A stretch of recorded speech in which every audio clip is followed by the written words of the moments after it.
Hello everyone, આજે આપણે ચાસણીની ઝંઝટ વગર બહુ ટેસ્ટી દાણેદાર અને સોફ્ટ મોહનથાળ બનાવશું. જો તમારી પાસે ચણાનો કરકરો લોટ ન હોય તો ઘરે જ લોટ તૈયાર કરી અને આ મોહનથાળને બનાવશું. ન તો મેં આમાં મલાઈનો યુઝ કર્યો છે, ન તો ક્રીમ કે ન તો માવો, અને સાકર અને ખાંડ પણ નથી વાપરી. ગોળનો યુઝ કરી આ મોહનથાળને બનાવ્યો છે.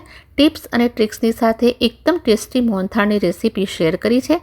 અને જો આ રીતે એકવાર બનાવશો તો વારંવાર તમને બનાવવાનું મન કરશે. તો ચલો બનાવીએ. તો સૌથી પહેલાં હું 2 કપ ચણાની દાળ લઈ રહી છું. ચણાની દાળને પહેલાં તો સારી રીતે લૂછી લેવાની છે. મેં પૂરેપૂરી પાણીથી ધોઈ નથી, પણ ટોવેલને હલકો ભીનો કરી લીધો છે. અને આ રીતે એકદમ સરસ રીતે એને લૂછી લેવાની છે, જેના કારણે એના ઉપર કોઈ ડસ્ટ કે પછી કોઈ પણ જાતનો પાવડર હોય એ નીકળી જાય. એને સાઈડ કરીએ અને એ જ વાટકીના માપથી 1 વાટકી ભરી ઘી લીધું છે.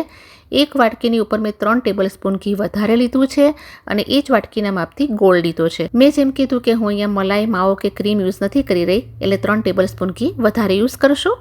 હવે એક કડાઈ લેશું, એમાં ચણાની દાળને ક્રિસ્પી થાય ત્યાં સુધી શેકશું, એકદમ સ્લો ટુ મીડિયમ ફ્લેમ પર.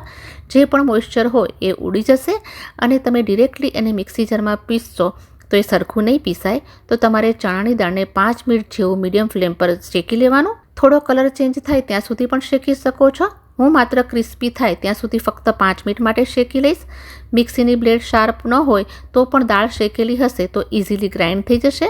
કરકરો લોટ બહારથી મળી જાય તો આ પ્રોસેસને સ્કીપ કરી લેવાની. ચણાની દાળને શેકીને પ્લેટમાં ટ્રાન્સફર કરી લેશું અને બિલકુલ ઠંડી થવા દેશું. ઠંડી થઈ જાય પછી એને આપણે 2 બેચીસમાં થોડી થોડી કરીને પીસી લેશું. તો જો આ ટાઈપનો ઝીણો રવો હોય એવું ટેક્સચર મળશે. અને એક સરખો પીસવાનો, કોઈક દાણા મોટા કે કોઈક નાના ન રહી જાય, નહીંતર મોહનથાળ સેટ નહીં થાય. બહુ વધારે કરકરો નથી કરવાનો, એ પણ ધ્યાનમાં રાખવાનું છે. લોટ મેં પીસીને તૈયાર કરી લીધો છે. હવે આપણે જે ઘી લીધું છે એમાંથી 1/4 કપ, લગભગ 4 મોટી ચમચી હલકું ગરમ હોય એવું ઘી લેવાનું છે. અને એની સાથે હલકું ગરમ દૂધ 1/4 કપ જેટલું લેશું અને એકદમ સારી રીતે મિક્સ કરી લેશું. આ આપણે ધાબો દઈ રહ્યા છીએ. ધાબો આ રીતે દેવાનો છે, એકદમ સારી રીતે મસળવાનું છે. મિક્સ કરી લીધું અને પછી હલકા હાથે આ રીતે પ્રેસ કરી લેશું અને પછી એને કવર કરી લગભગ 15 થી 20 મિનિટ માટે રેસ્ટ આપશું. ત્યાં સુધી ધાબો દેવાઈ જશે. આ પ્રોસેસથી મોહનથાળ એકદમ સોફ્ટ, મોઢામાં પીગળી જાય એવો અને દાણેદાર બનશે. હવે 15 મિનિટ થઈ ગઈ છે તો આ રીતે એને સેપરેટ કરી લેશું. રવાની જેમ જ છૂટો થઈ જશે. હવે એમાં બહુ મોટી સાઇઝના દાણા અને લમ્પ્સ ના રહી જાય એના માટે આપણે એને ચાળવાનો છે. ઘઉંનો કે બાજરીનો ચારણો હોય તો એ લેવાનો, એ ના હોય તો આવી ચારણી પણ ચાલે. તમારે આ રીતે હલકા હાથે પ્રેસ કરીને ચાળતા જવાનું છે. તો દાણેદાર મોહનથાળનો લોટ બનીને તૈયાર થશે. એકદમ પરફેક્ટ એવો, બહુ સિમ્પલ છે. જો તમારી પાસે રેડીમેડ કરકરો લોટ હોય તો પણ આ પ્રોસેસથી જ બનાવવાનું છે.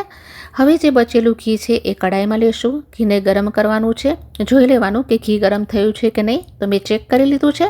હવે જે મોહનથાળનો લોટ છે એ બધો જ ઉમેરી દેશું અને લોટને આપણે શેકવાનો છે. ગેસની ફ્લેમ પર ડિપેન્ડ છે. જો તમે મીડિયમ ફ્લેમ પર શેકશો તો 25 મિનિટ જેવું થશે.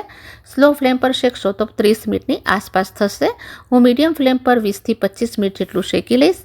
અત્યારે તમે જોઈ શકો છો કે લોટને ચલાવીએ છીએ તો બહુ જ હાર્ડ લાગે છે. મીન્સ લોટ બધું જ ઘી એબ્સોર્બ કરી ગયું છે. જેમ શેકાશે એમ સોફ્ટ અને ઘી છૂટું પડવા માંડશે. જેમ જેમ શેકશું એમ તમે જોશો કે થોડું થોડું ઘી છૂટું થવા માંડ્યું છે. 12 મિનિટ જેવું થઈ ગયું છે. ઘી એકદમ છૂટું પડી ગયું છે અને લોટમાંથી બબલ્સ આવવાના શરૂ થઈ ગયા છે. તો આ સ્ટેજ પર તમારે મલાઈ ઉમેરવી હોય તો એડ કરી શકો છો. હું અહીંયા મલાઈ, માવો કે ક્રીમ કંઈ પણ યુઝ કર્યા વગર બનાવું છું, પણ ટેસ્ટ એકદમ સરસ આવે છે. બિલકુલ કોમ્પ્રોમાઇઝ નહીં કરવું પડે. આપણે થોડું ઘી વધારે એડ કર્યું છે. 1 કપમાં 3 ટેબલ સ્પૂન ઘી વધુ લેવાનું છે. એટલે મલાઈ, માવા કે ક્રીમ વગર પણ બહુ સરસ ટેક્સચર અને ટેસ્ટ સાથે મોહનથાળ રેડી થશે. આ રીતે લગભગ 15 મિનિટ જેવું થઈ ગયું છે. હવે એનો કલર આપણે થોડો ગોલ્ડન કરવાનો છે. તો હજી પણ આપણે એને 8 થી 10 મિનિટ જેવું શેકશું. જુઓ, એકદમ સરસ બધું જ ઘી છૂટું પડી ગયું છે અને 7 મિનિટ પછી કલર પણ સરસ આવી ગયો છે. મીન્સ એ સરસ રીતે શેકાઈ ગયો છે. તો દાણેદાર મોહનથાળનું મિશ્રણ રેડી થઈ ગયું છે. હવે એને ગેસ પરથી નીચે ઉતારી લેશું. 1 મિનિટ માટે ચલાવશું અને પછી તરત જ એમાં ગોળ ઉમેરશું. 1 વાટકી ગોળ લીધો છે. સાથે જ 1 ટીસ્પૂન એલચીનો પાવડર એડ કરશું. ગરમ ગરમ હોય ત્યારે જ મિક્સ કરી લેવાનું, જેથી ગોળ છે એ મેલ્ટ થઈ જાય. એકદમ સરસ રીતે મિક્સ કરશું. 2 થી 3 મિનિટ આમ જ રહેવા દેશું અને પછી આ રીતે પ્લેટને ઘીથી ગ્રીસ કરીને પહેલાંથી જ લઈ લેવાની. તો હવે આ મિશ્રણને ઘીથી ગ્રીસ કરેલી પ્લેટ પર પાથરી દેશું. આ રીતે પહેલાં ચમચાથી પાથરી દેવાનું અને એક સમાન લેવલ કરવા માટે સ્પેચ્યુલાથી સ્મૂથ કરી લેવાનો. તો જુઓ ઘી સારી રીતે ઉપર આવી જશે. ગરમ છે ત્યારે જ એની ઉપર ડ્રાયફ્રૂટ સ્પ્રિંકલ કરશું. હું બદામ અને પિસ્તા એડ કરી રહી છું. જો એમ લાગે કે પીસીસ કરતી વખતે ડ્રાયફ્રૂટ્સ વચ્ચે આવે છે તો તમે પીસીસ કર્યા પછી એના ઉપર ડ્રાયફ્રૂટ સ્પ્રિંકલ કરી શકો છો.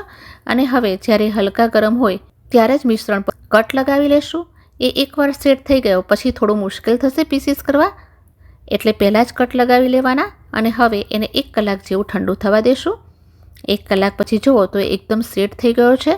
પહેલાં હું સૌથી નાનો પીસ ડીમોલ્ડ કરીશ. જો એકદમ સરસ જામી ગયો છે. તો હવે એના બધા જ પીસીસને અલગ કરી લેશું. મીઠાઈને કોઈ દિવસ ઉતાવળ હોય તો પણ રેફ્રિજરેટરમાં સેટ કરવા માટે નહીં મૂકવાની. એનો પોતાનો ટાઈમ લે છે જ.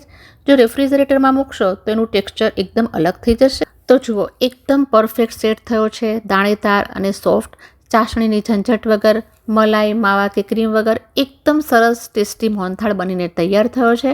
તો તમે પણ જરૂરથી બનાવો છો. ઘરમાં બધાને ખૂબ જ પસંદ આવશે.